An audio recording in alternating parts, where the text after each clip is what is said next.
so good afternoon, everybody. My name is Jesse, and I am with Exploring by the Seat of Your Pants. If you're joining us for the first time, we are all about bringing conservation, adventure, and science into classrooms around the world. Now, today marks the beginning of our very exciting Ingenious Plus program series. We have done two incredible programs with Charles DeGuire talking about his amazing work with Canova Robotics. We went to Kyla Judge in the Georgian Bay Biosphere Reserve to talk about her amazing work building birch bark canoes and working with Indigenous communities of the Georgian Bay and Anishinaabe youth. And I'm going to introduce our third speaker to wrap up our epic first day in just a minute. But what I wanted to do first was play a little video about what this Ingenious Plus campaign is all about, and then turn it over to Jill from the Rideau Hall Foundation behind the campaign to highlight a little bit of some of the amazing opportunities that you guys have across Canada. So let's play that video, dive in, and blow your minds.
Wow, that was exciting. I'm usually quite happy that I'm 29, but this makes me wish I was back to being 14 through 18 again. Again, so many opportunities for high schoolers across Canada, and I hope you all get the chance to submit your innovations in the months to come.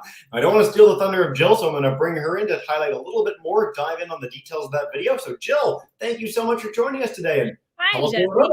Thanks so much. Thanks for that great intro. I am Jill, and I am part of the Ingenious Plus team, and we are so excited to be launching the Ingenious Plus program today. So we've had words from wonderful Canadian innovators, and you're about to get a real treat with the innovator we'll be speaking with in a few moments. So Ingenious Plus is all about generating solutions to community, country, global challenges in the hands of young people. So Ingenious Plus gives youth in Canada aged 14 to 18 an opportunity to innovate for good and share strategies for making our world healthier, smarter, and kinder.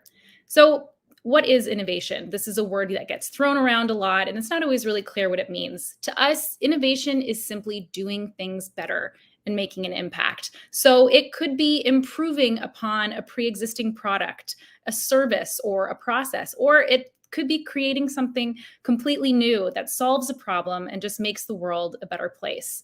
And often we think of innovation as very technical, scientific, mathematical, and that's true. A lot of innovation does live in the STEM world, but innovation is also social. It's about community, it's about health and solidarity. So you don't have to be a genius in engineering to be an innovator. You just have to want to improve the world around you and make it a better place. And there's absolutely no need to go it alone. A lot of our innovators stress the importance of teamwork. So please collaborate and work with the people around you to come forth and bring your best ideas forward for an amazing chance to win not only some pretty heavy cash prizes, but also to get into our network of the best and most successful Canadian innovators across the country. So the award invites you to present your innovation ideas, showcase your innovation, and tell us how you hope to solve or improve challenges in your community and beyond. And you could receive cash awards and mentorships from leading Canadian innovators. So with that, I'll throw it back to Jesse, and we'll get to the real show.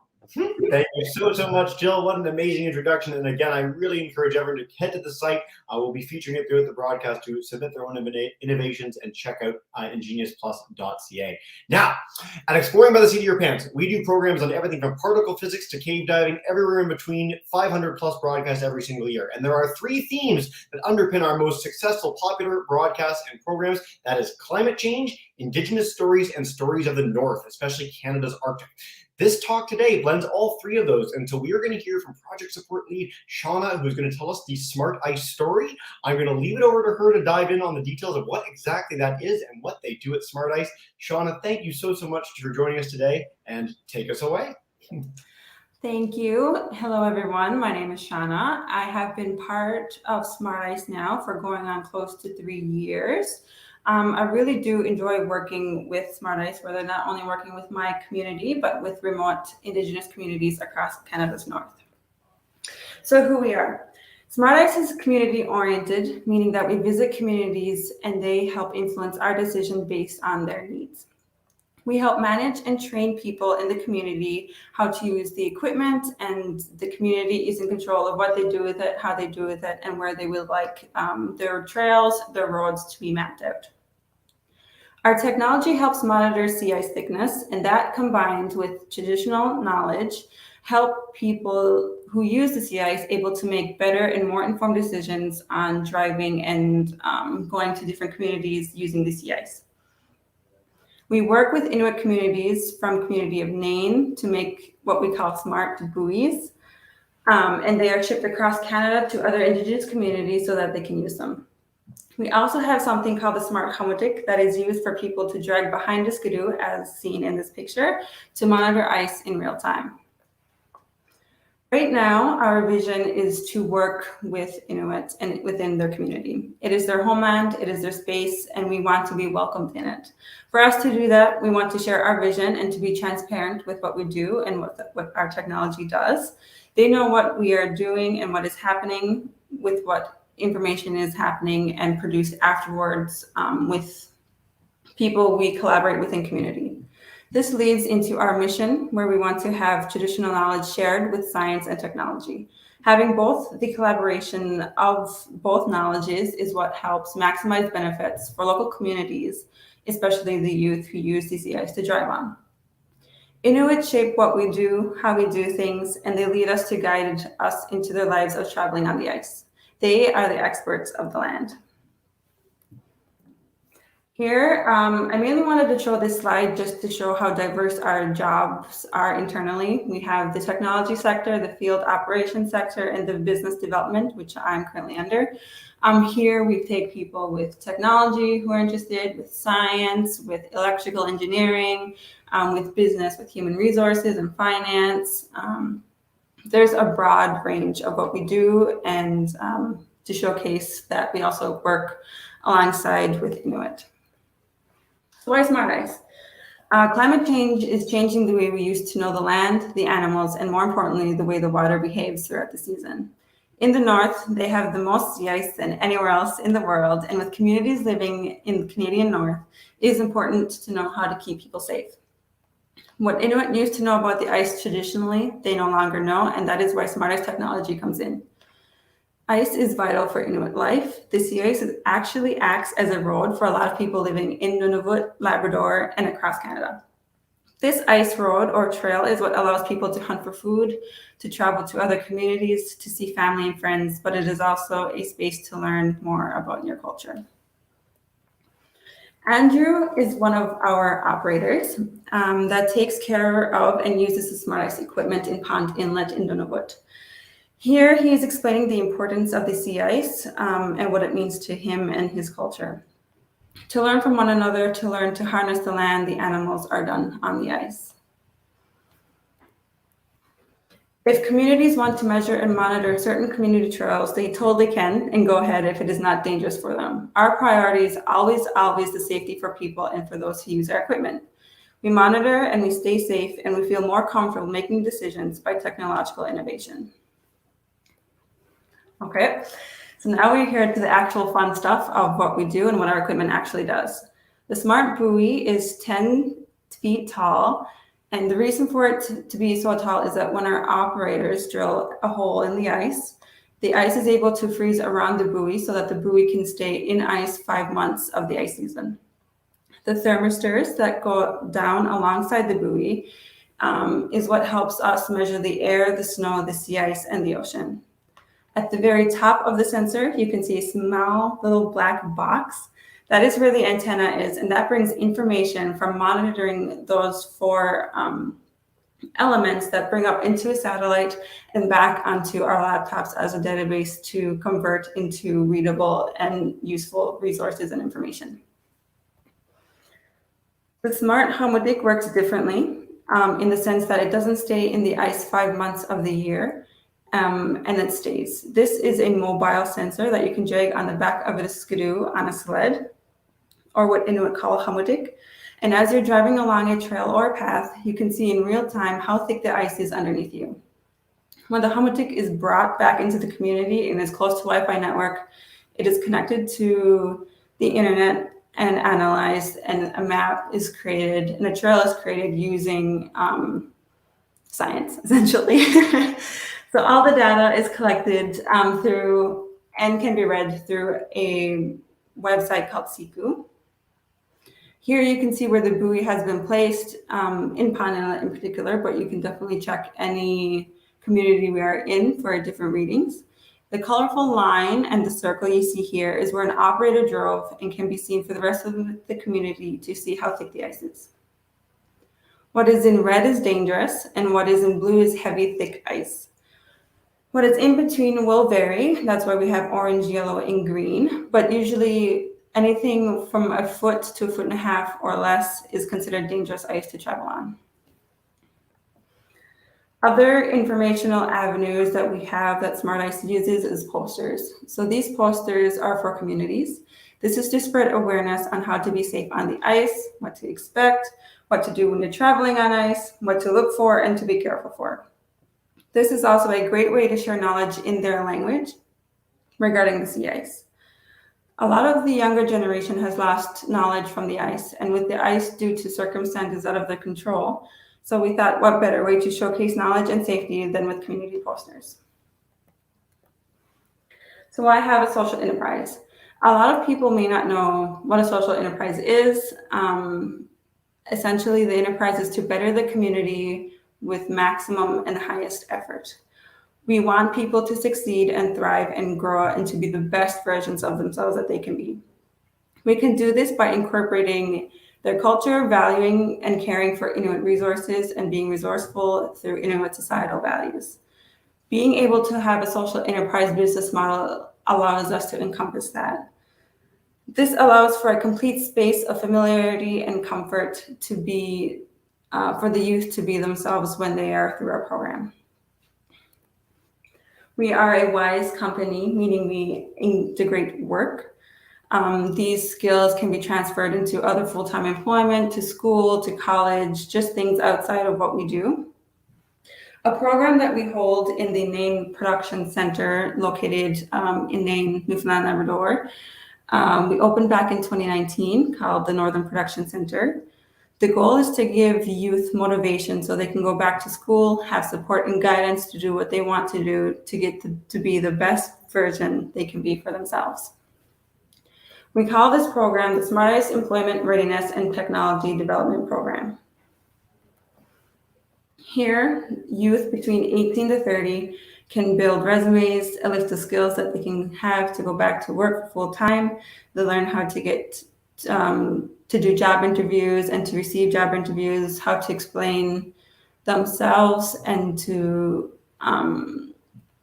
just be themselves and comfortable in a work environment where some people are unsure how to do that or have never had that experience. They learn how to be friends with one another, and this is also a space to talk and have fun and to learn. This picture is of great success, where this is the first cohort we have held back in 2019.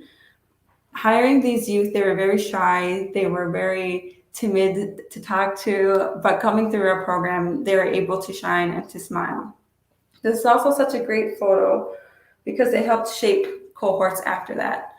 And to see where The program has started, and to where it has come has been a great accomplishment where we get to show pride and give pride with the youth. We do give programs for youth, and we want them to strive. Though the name Production Center is only one of its kind across Inuit Nunangat, we do have equipment and operators in 24 other communities across Canada. You can see that they are mainly in the north because that is where the ice is. We don't plan on stopping here, and we would like to and grow if the community wants us to be in. So we really are spread across the nation, and we are proud to be helping these communities with their efforts. With the communities that we do work in, we do give report cards, which is very similar to what students get. This shows us what we have accomplished within the 4 Inuit regions across Canada, and then we can present them into the community to show how we helped and how we impacted their community. This is a great example of what we are doing and how we can fix what is better for years to come. I'd like to thank you for your time and to share SmartICE's story. And I'm also happy to take any questions or comments as well. Shauna, what fun. What a unique program. We've never had anything like that on a broadcast before. What a fantastic technology and social enterprise. Again, it really, it's so nice when people take the opportunity to make sure that the work that they're doing has not only an impact generally, but an impact in the career sector and education and so much more in the communities in which they work. And you guys embody that so beautifully, which I know I could bring back Jill to say it, but it's everything that Indigenous Plus is all about is embodied in the work that you guys do. So kudos to you for a really fantastic program. Thank you. For folks joining in on YouTube, if you do have questions, feel free to type in the chat bar. I've got some questions to kick us off, and I'm really excited to dive in with this. So again, cool technology. I've never seen anything quite like that in my life. I had the chance to visit Yellowknife when I was, I guess, a couple of years ago, and to be out on the sea ice is a really unique thing. In this case, it was lake ice. It was Great Slave Lake, and going out and seeing how that is used as roads and as places where people build shelters and communities, and it's so different than what we experience in a lot of southern Canada. Can you speak to what happens? Like we touched upon it a little bit. Without this technology, what is the impact on communities possibly that are trying to connect with one another over the summer or winter months? Right. So with just traditional knowledge, there's a lot of times where it's just visual. So you just see the top of the ice. When in actuality, with climate change and with the warming of the temperatures, the ice could look relatively same on the top, but you don't know what's happening underneath. So you could have snow covering holes or cracks within the ice, but you will never know because of what visuals look like, and you don't have the capacity to see what is underneath the fresh layer of snow. And so to be able to incorporate and encompass SmartICE equipment such as the Smart Buoy and the Smart Harmonic, you are then able to check and detect if it is warming temperatures underneath and what the ice temperature is like, whether or not it is safe to cross. So I guess one question that really jumps to mind for this is that the operators that are going out and scanning this and getting this data, they're a little bit of risk themselves. Like they're relying on traditional knowledge in order to go where they go with a snow machine to assess this. Have you had any issues with people? Like, is there a way to mitigate that risk for people that are actually collecting this data, I suppose? There is. In certain parts of the sea ice throughout the year, we like to deploy our equipment later in the ice season just to maintain that level of safety for our operators. So the ice may freeze up, but we still will wait a couple of weeks just to ensure and have that comfortable space and gap so that when they do travel, it is a lot safer than just the first week of the freeze up of the ice. Okay, perfect. And I mean, you've expanded so much. You started out fairly small, and you highlighted this amazing community map of locations all across the north, which kudos to you. I mean, geez. Is this something you're continuing to build relationships with these communities? You're continuing to highlight the work that you do and the successes elsewhere. Is this technology usable outside of Canada? Have you thought about that, or is it mainly a Canadian focus for now, and then down the road that might be an option for you guys? Or am I giving away trade secrets in the broadcast? I can just leave. To my knowledge right now, this is within Canada. We are trying to maintain our not only equipment, but our relationship with communities. And to enhance that, we would love to have properly trained operators so that people in the north can train other communities instead of us traveling up. Our goal for our technology and our program is to be for Inuit with Inuit mainly. So we would love to have the capacity to have a lot of Inuit trained within Canada to train other communities as well. I guess I'm envisioning this beautiful future where we've trained up, hundreds of amazing Inuit people who can use this technology and share the knowledge elsewhere around the world, going to Greenland and Russia and all these amazing places to really, help you guys grow it. It's a really exciting platform. Shauna, before we got underway with this broadcast, you were talking about the fact that you are now fairly recently full-time at SmartICE. Can you highlight what that means to you personally? I mean, you've had the chance to be involved in a part-time role for quite some time now. What's the impact been for you personally? Where I was working part-time, I really just got to see the operation with Nain and what compasses of Nain. But to see that comparison with other Inuit regions, other Inuit communities, and how engagement with that community looks different from another community really blows my mind and encompasses how wide and how vast not only Canada is, but with Inuit culture as a whole, and how we are all mainly just trying to do the main thing is to keep people safe. That's beautiful. It's been such a fun day with Indigenous Plus doing all these programs, because the passion you guys will have just like shines through the whole broadcast. It's great. I guess one of the questions I really wanted to highlight is, you talked about the fact that traditional knowledge is losing its effectiveness as the ice conditions are changing so much. It's a big question, but can you speak to how much the ice has changed in the last 20 years? I mean, I grew up in Toronto, and we never had 40-degree weather in Toronto. We never had major flooding. And now this is like every year, like clockwork for much of the summer. So it's changed, personally in these northern communities. What's the situation been, and how much has it been modified due to climate change? I can only speak to my region, where I only know specifically what's happening within Labrador. The ice freeze up definitely takes a lot longer and is later within the year, and which means it also causes a later or earlier breakup, meaning that our ice season has definitely shortened. There were instances where the ice was rough, so it was very difficult to travel and to hunt on. And climate change not only affects the ice, it affects the animals on the ice, and where to hunt for seal or caribou, to get birds. A lot of that things really have assessments on the water and how that water operates. And so to see how you go to the cabin and to go ice fishing early as November, and now that can't happen until at least January, is very mind-blowing and very different in how the ice operates. I'm curious. Sorry, geez. I was talking before the broadcast about the need for water, and I should do it myself. Is there a next challenge that you want to take on? Is there something that you guys really want to do as an organization or personally within SmartICE that you're really looking forward to in the months to come?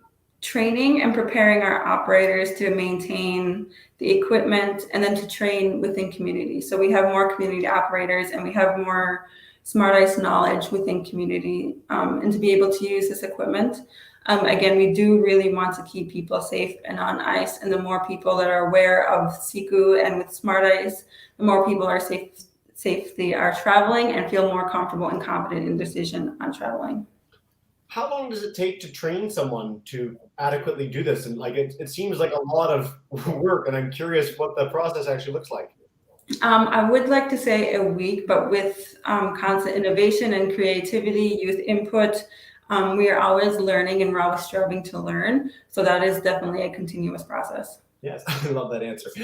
So it strikes me that your knowledge, this is really interesting. Across Canada and around the world, one of the things that we've had featured in the broadcast a lot is that, lo and behold, people have decided, wow, Indigenous communities that have lived in these places for thousands of years really do know what they're talking about. We really ought to talk to them and listen, which is great that there's finally this awareness and understanding.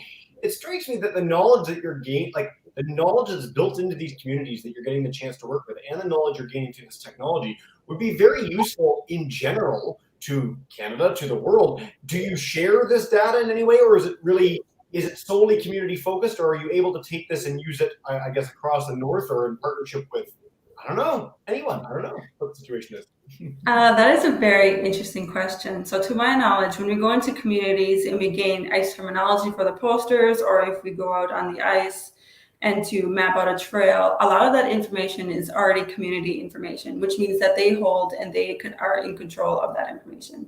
So really it's up to the community if they decide want to share, where it's not our knowledge and it's not ours to have, it is solely for the community. One of the things that we've seen with a lot of partnerships and organizations around the world is when an organization goes into Indigenous communities or Inuit communities across Canada, there has to be a level of respect built up to begin with. Like a relationship is what the key element is before it's, oh, here's our cool thing, please adopt it. You guys have worked with so many communities, so you sort of have that backdrop and understanding. Is there, for organizations that might want to work with northern communities and do positive good, why, I guess, why is that relationship so important is a goofy question. It's not what I'm trying to get at here, but how do you go about building that relationship? Like, how long does that process take where you begin with going into a community and leading to all the success that you've had? That is also a really good question. I haven't been there for the initial engagement with communities. I do know that when we go into the community, we are facilitating and maintaining resources. They already have the capacity to do these things. We are just helping guide through the process.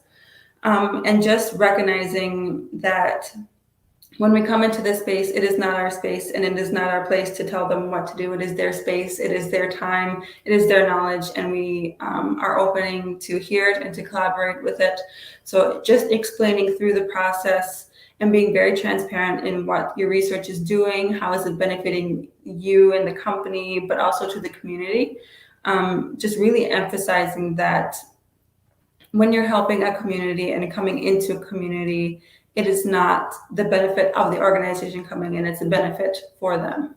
Yeah, I absolutely, honestly, I've had the chance to work in a permafrost net science communication training where these individuals and scientists are going to be going out to Indigenous communities. And that was the biggest thing that they really wanted to understand is like, how do we go about this in a respectful way where you know, it's the needs of the community, it's the needs of the people that live there that guide how we come in and what we're able to do and how we're able to help. Conservation around the world now too is very much community driven, where it's not, oh, we've come in from Canada or the US and we know what to do and please listen, you know, you want to listen to us. It's, you know, how can we highlight what we do to sort of jointly make something better for everybody? And I think that underpins both SmartICE and a lot of the Indigenous Plus programs this week, and I really love that we got a chance to highlight that. Shauna, you know, you talk about advice and sharing knowledge and sharing resources, all this amazing stuff. For you personally, is there something that you've learned doing this work for a couple of years now that really stuck with you, or a piece of advice that really has helped you become the leader within the organization that you are? Well, a lot of our work encompasses on feedback, whether it be through youth engagement, community engagement, or operator feedback through the training module. And what's great about SmartICE is that they actually encompass and they value the opinions of the community, of the youth, where our program is to better youth and to better people employed with us or trained with us. And so to encompass and see throughout the past 3 years that I've been here, to see our program pilot and then to see the feedback and how they've allowed that feedback to transition into the new program coming into the future, whether it be through another pilot or just enhancing the training program that we already have. Fantastic, Shauna. You talk about the social impact, and I wanted to highlight, you showed these beautiful posters. If people want to check that out, I brought it up when you had them up, but smartice.org/social impact. You want to see their work in the communities, the amount of people that they've had involved, the amount of training hours that they've helped bring together. It's really special stuff. And generally, of course, part of their site at smartice.org. It's a really exciting time for the world, but increasingly Canadians, and especially amidst the pandemic, are viewing the North as a place, you know, wow, we have one of the most special places in the entire world right in our own backyard. We ought to go there.